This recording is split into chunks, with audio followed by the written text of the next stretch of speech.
In the last video, we discussed how fluids move into the interstitial space and then come back in the capillary beds by the venous end of the capillary bed. However, a small portion, 10% of the fluid, does not return into the capillary system and then to the veins. In fact, 10% of that fluid that has been in the interstitial space goes into the lymphatic system. So the lymphatic system is a physical system that returns any fluids that leaked from the blood vessels back to the blood. But in the meantime, while it is going into this other system, it is going to be filtered and checked to see if there are any invaders in the body. The lymphatic system has three parts: lymphatic vessels, the lymph, which is the fluid that's found in the lymphatic vessels. And if you really want to think about lymph in this way, it begins as blood, then it turns into interstitial fluid, and then it turns into lymph. It's all the same fluid, except that the lymph is what we find in the lymphatic vessels.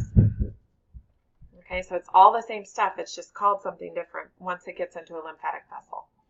And then finally we have lymph nodes, which are tiny little filters that cleanse the lymph as it passes through them. And this is where we have a bunch of cells ready to start an immune response if necessary.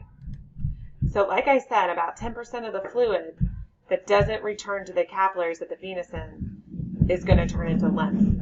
90% thus goes back into the venous end of capillaries, but any fluid that remains behind becomes part of the interstitial fluid and then becomes lymph. We call it lymph once it's in the lymphatic vessels. Lymphatic vessels are very similar to capillaries, although they do have valves. We're going to see that. But unlike the blood vessels, which are all connected and are in a circuit, lymphatic vessels only flow one direction. So fluid only flows one direction in them, and some of them have a blind end, which means that they have an actual end.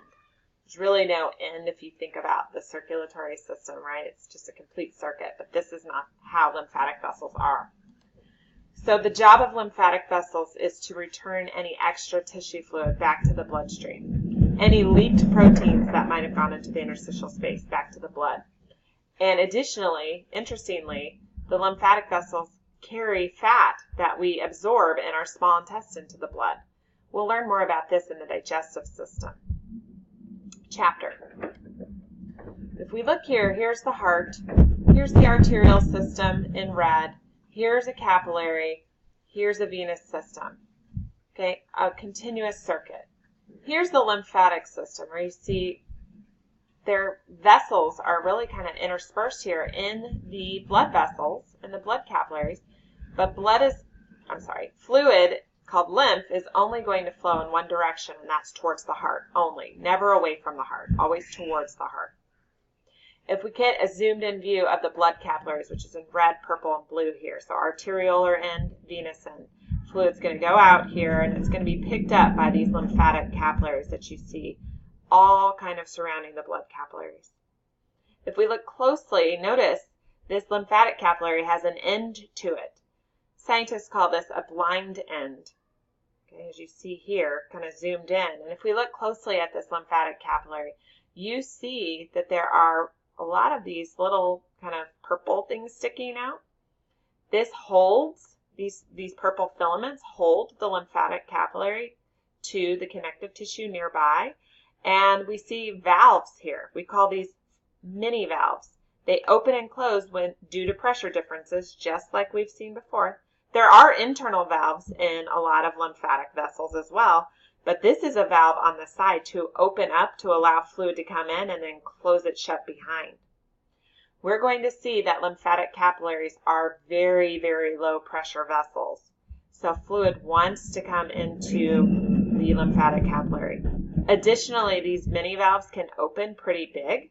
And so big structures like bacteria or things dissolved in interstitial fluid, like any viruses or extra cells or anything like that, can come right on into the lymphatic system in this manner, because those are pretty big holes when they're open.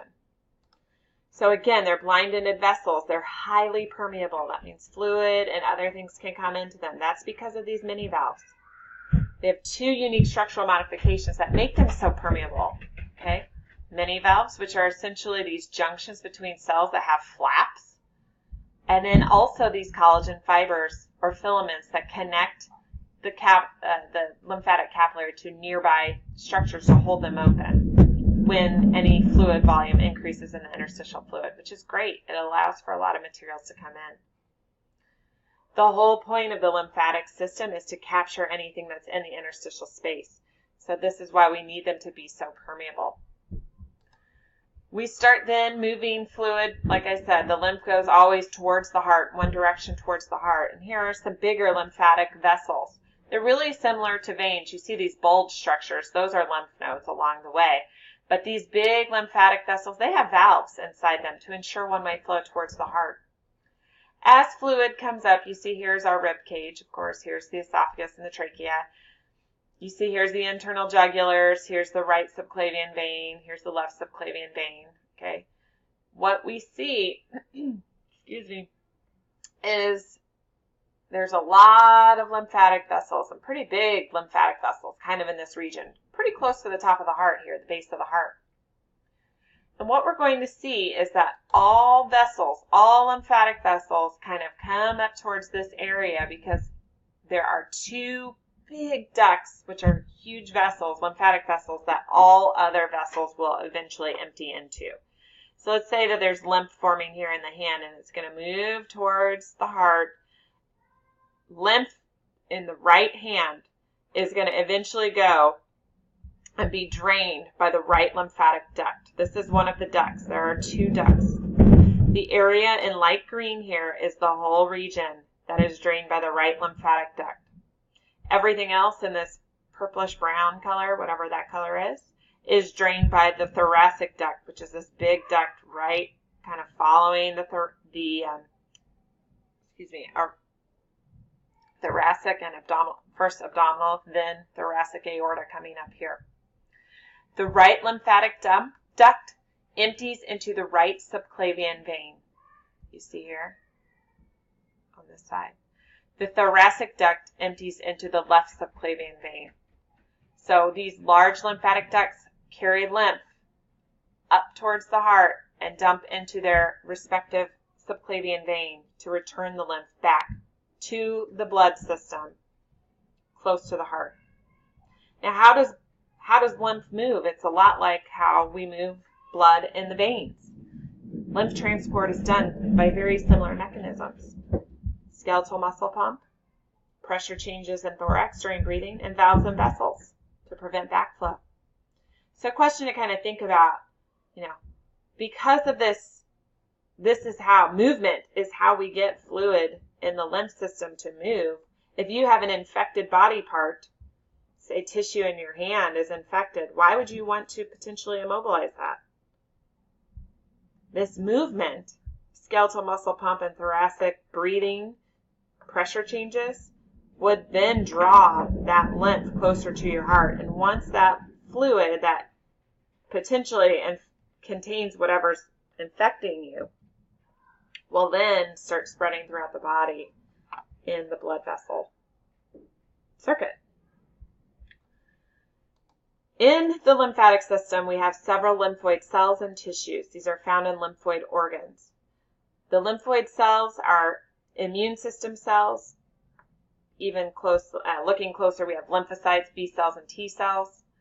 Macrophages, which are phagocytic cells. Dendritic cells, which are macrophages in the skin. And then reticular cells, which make reticular connective tissue. And I'll remind you, that's kind of the netted connective tissue that you learned about in AP1. Lymphoid tissue is made of reticular connective tissue produced by these reticular cells. And then we have areas which is called diffuse lymphoid tissue, which has a lot of reticular connective tissue, but it's kind of spread out. It's like netted and there's spaces. And then we have germinal centers where the lymphocytes can proliferate, which means they can divide by mitosis. Finally, we have two categories of lymphoid organs, primary and secondary. I'll talk about those in just a minute and the different lymphoid organs we have. So we look at lymphoid tissue. Lymphoid tissue looks a lot like this in the microscopic level. You see there are a lot of spaces. You see there are lymphocytes spread throughout. This is, again, a network. so that we can kind of trap and capture anything flowing through the lymph to potentially mount an immune response if necessary. I already mentioned what the differences are of these things, but mostly this is diffuse lymphoid tissue, which has reticular connective tissue and lymphocytes in it.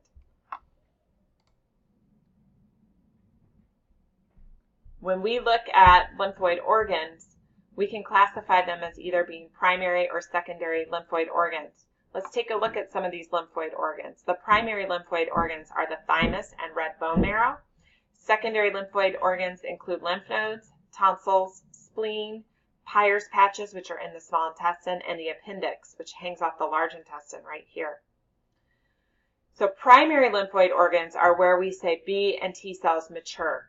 We'll talk about the maturation process in the immune system chapter, which is chapter 20, but B cells mature in the red bone marrow, so that's why the red bone marrow is considered a primary lymphoid organ, and T cells are going to mature in the thymus. That's where they get their name, T, thymus, B, bone marrow. Secondary lymphoid organs are where those mature lymphocytes first encounter the antigens in which they are going to fight. Okay, so we're going to learn about maturation process and what that means, but just so you know, B cells and T cells are specific, and they can only fight one pathogen or one antigen. That's it. So once they mature, they go out to the secondary lymphoid organs like the tonsils, the spleen, and so on and so forth to try to find their pathogen that they will fight against. Notice this says MALT, mucosa-associated lymphoid tissue. This is a class of lymphoid tissue. We find this in tonsils, in the small intestine, and the appendix. All places where pathogens can enter the body, right? In the mouth, through the digestive tract. When we look at lymph nodes, you see here it kind of looks like a kidney shape, right? Afferent lymphatic vessels, see the valves in them? Bring lymph to a lymph node, and notice there's many afferent vessels, but only a few efferent vessels. We're going to see lymph kind of flow through these lymph nodes, and these purple regions are areas with lots of lymphocytes and cells that are going to try to see if there's any invaders coming in. The lymph nodes really have two jobs. They cleanse the lymph, and they help us activate the immune system if there is an invader that has made its way into the lymph system. The spleen's job is to remove any blood-borne pathogen and dead and dying red blood cells, which we talked about in chapter 16. Okay, we know some of the functions of the spleen. I will invite you to kind of look at this again, but this is where a lot of lymphocytes live, and they do immune surveillance, and this is where we cleanse the blood by removing dead and dying red blood cells. If we look at the spleen, which here it is, only one spleen, it's on the left side of the body. We look at the microscopic level of spleen. Most of the spleen is called what we say red pulp, and this is where the dead and worn out red blood cells are going to be destroyed. There's lots of red blood cells here, lots of macrophages eating here. The white pulp regions you see, kind of indicated by these circles, this is where the white blood cells are, the lymphocytes are, and this is where we try to activate immune responses. So most of the spleen is actually red pulp. Finally, the MALT guards the body's entryways against pathogens. I mentioned what MALT was just a moment ago. Okay? They are going to try to activate immune responses in areas that are open to the outside. Remember, mucosa membranes line the mouth and the digestive tract. So that's where we get this mucosa-associated lymphoid tissue name. The tonsils, if you look closely at them, we have paired tonsils. We have the pharyngeal tonsils, the lingual tonsil, which is kind of down at the back of the tongue, and the palatine tonsils. The pharyngeal tonsils are also known as the adenoids, and they can often be enlarged in individuals and removed. Finally, looking at the thymus, which sits on top of the heart, this is where T cells mature. It is huge in the early stages of life. It's very, very important, and I really mean huge. It is big in size, but it gets smaller and smaller, and so it gradually atrophies as an individual ages. Their immune system has built up by that point in time. T cells mature here and then help us defend against specific pathogens.